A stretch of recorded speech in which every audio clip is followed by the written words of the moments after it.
Welcome to week 8. The topic this week is solving trig equations.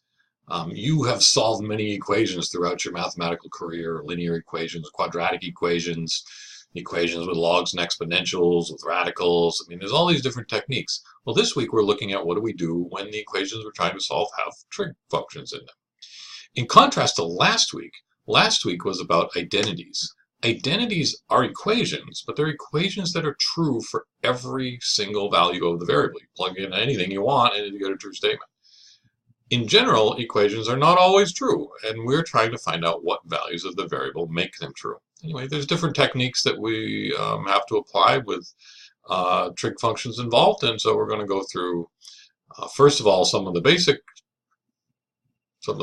what do we call them, techniques in section 7.4, and then some of the more advanced techniques in section 7.5. Now, one thing I want to point out here is that there's only one section of practice problems in each of the two sections of the book here. So to make sure you get enough practice, make sure you're doing homework out of the book too. You can ask your questions from book problems or from the ones here, of course, in the discussion down here at the bottom. But really, you're going to need more practice than just what's on the practice problems here.